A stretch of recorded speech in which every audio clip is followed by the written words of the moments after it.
Congressman Omar, Ma'am Isabel, and Vice Mayor Rigo, welcome po sa The Netherlands, The Hague. Kamusta po kayo, sir? Okay lang naman, sir. Sure, first time ko talaga mag-visit, pupunta dito. Ganda naman. Wala naman masabi sa weather, pero para sa kanila maganda na daw to. Is it your first time also in Europe or in the Netherlands? Sa Hague, first time. First time. Hague, first time. Sir, is it okay to know kailan pa po kayo dumating dito? Well, I arrived sa last week lang. But it's been no longer here. Okay. Since September 1. Oh, because we saw Congressman Vice Mayor. Nagsama pa sila ni Papa. Yeah, si Papa mo. Sir, how do you feel right now that we are actually standing here sa Duterte Street? Kasi a certain pride daw talaga ma-feel kasi grabe talaga na well-known na talaga to. Kahit actually mga locals na Filipino makausap namin, parati nang sinasabi, you should go to Duterte Street, you should go to Duterte Park.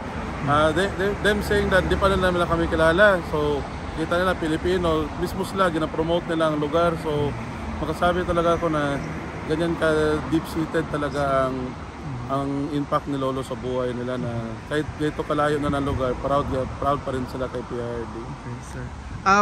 Sir, may tanong lang ako, sir, highly political po yung question because there's very clear effort from detractors of the Duterte family to impugn the family Duterte to all the anomalies. As the congressman yourself, sir, especially right now the anomalies hurled against your father, no? What is your reaction to this effort from the detractors, sir?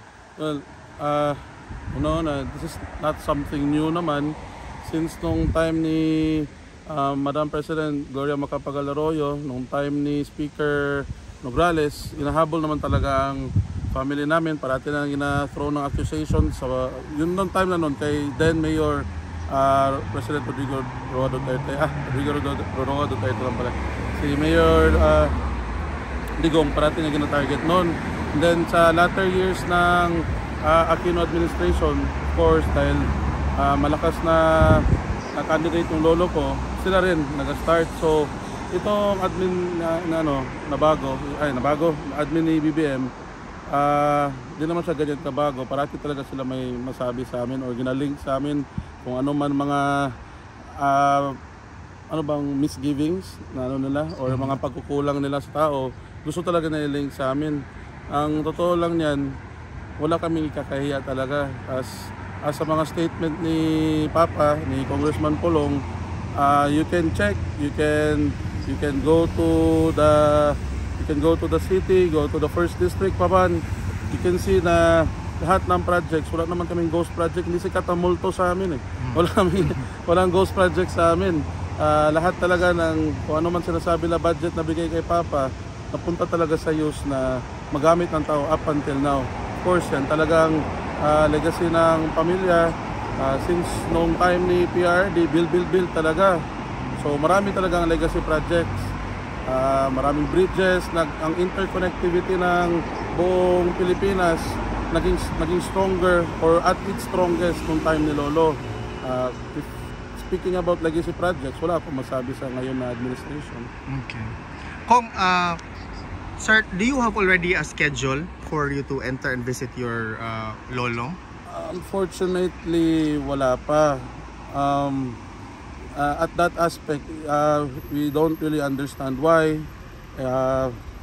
Kami naman, immediate family naman considered sa amin. Actually, itong isa dito, si Vice Mayor, kapangalan niya pa nga. The second na nga to. So, we don't really understand why it takes this long for them to process na our request to visit our lolo, especially considering na buti sana nasa kabilang kanto lang to, medyo malayo pa naman. Malayo pa ang flight. Pero again, the lawyers of PRD are working their hardest na i-process ang request namin. On the side naman of the ICC, of course being a separate entity with hindi lang naman kami ang inaasikaso, baka on their part they're doing their best rin naman sana. So we respect it, but yes, we're still remaining very hopeful na habang nandito kami, sana ma-visit rin namin si Lolo. Kung what is your reaction to the decision of the court doon sa pagbibigay nila ng halaga sa pag-adjourn ng confirmation of charges hearing ng supposedly September 23 doon kay former President Rodrigo Roa Duterte? Yung first ko nabasa noon, actually nandito na ako noon eh. Ang reasoning lang nila is his physical state. Yun ang reasoning nila. If he's fit naman pala to stand trial. But if mali ba ako yung tama yes, naman. Yes, that's correct. So, unang reaction ko talaga, medyo worried talaga ako kasi although yes, he's a very popular figure, he's very influential, but most of all, lolo ko rin siya. Yes. So kung pag-usapan na ang physical being niya, medyo worried din talaga kami. Lalo na mga apo niya, wala pa kami chance makita siya. So there's a air of uncertainty talaga. So yun, pero the attorneys naman, ginapadagaan naman na loob namin na he's really fit naman, is okay. Yun lang, being 80 years old, hindi naman siya ganyan ka malusog talaga. So it's in a very fragile state. Kung, do you have a message to the detractors of the Duterte's family in general with their what people call excessive effort to impugn your family? So, to the detractors, magsabi pa ako sa inyo ng good evening. I know that they tend to connect everything to our family. They tend to every mistake, every fault, especially the absurdity of it. Na for example, the Taal, what is that? The Sabongeros, makonect pa sa amin. I know that there is a certain absurdity na makonect pa yan lahat sa amin. The flood control projects, which is good naman, gina-investigahan ngayon, pero they are still trying to connect it to us. Yun na nga sinasabi na nagbaha sa Manila, sa Davao investigahan. Correct. To our detractors, I know that you see that it's not really that within logic na makonect pa sa amin. So I know by now you are very, very much aware that the Filipino people can no longer be fooled by whatever lies, whatever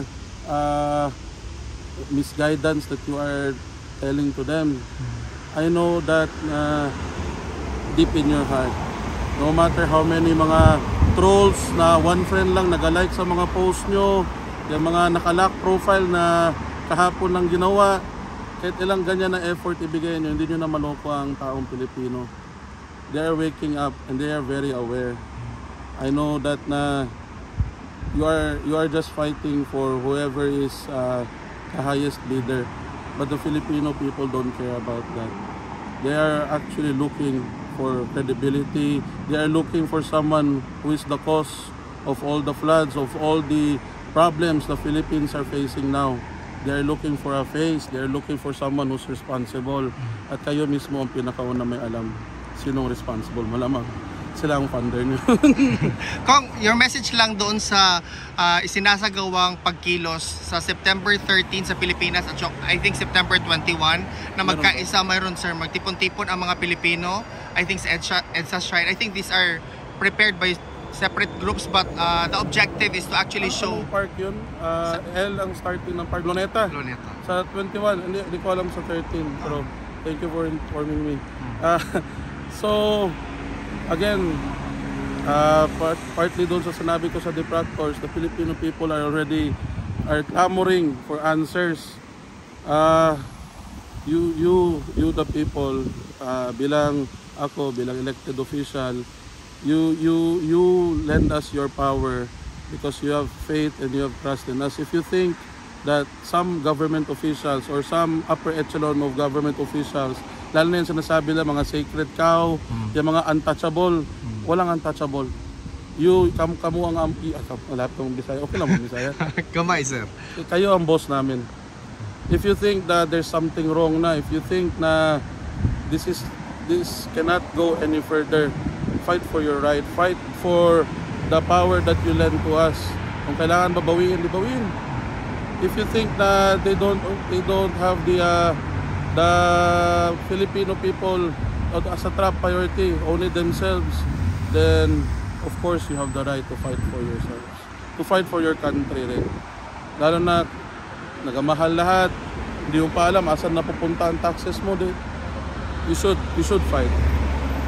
But again, ngayon ko lang naman yung 13 at saka yung 21. So all I can say is all of you have the right to protest, all of you have the right to fight for what you believe in. Kung for all of you who actually stayed here for quite a number of days, what's the best practices you think that you notice na pwede i-apply sa mismong distrito mo, Kong?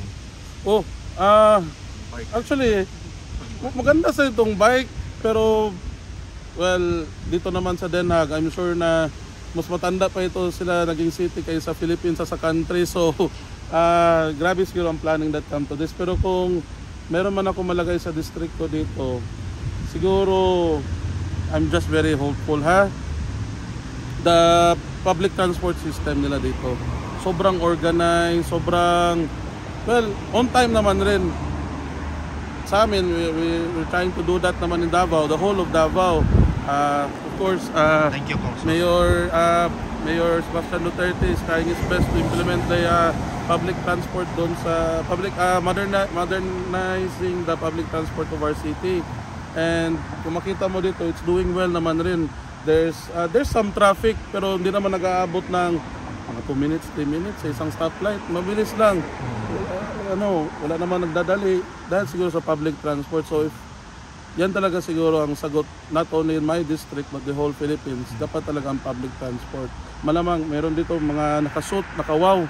Tama ba yung word? Nakawaw? Nakawaw na masabay namin sa tram, masabay namin sa train. So yan ang isang pinakamagandang side na nag-work talaga ang public transport system, kasi kahit yung mga mamayaman, nagasakay rin, ginagamit rin nila. Actually, kung you share the same observation kay Vice President Inday, mobility option daw. Yun na-observe niya. Pareha na kami makita siguro.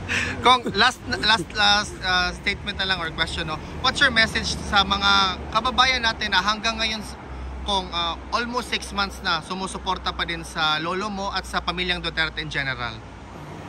Alam mo, being in Davao, parati, lalo na kayo, Sir Alvin, parati ko kayo mapanood.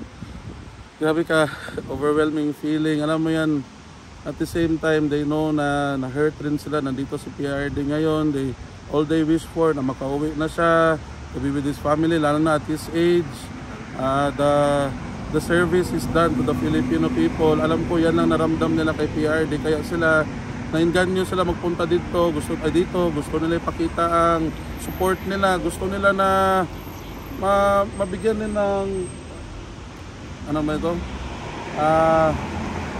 mabigyan din ng blessings PRD na makauwi na sa Pilipinas. So all I can say is me personally, I am very thankful. Of course, the family has always been thankful to all of you. Thank you for always praying for him. Thank you, even if we're not here. Meron di na ganun kabigat ang feeling namin, knowing na maraming supporters nagapunta dito, maraming supporters na everyday nagapray para sa kanya.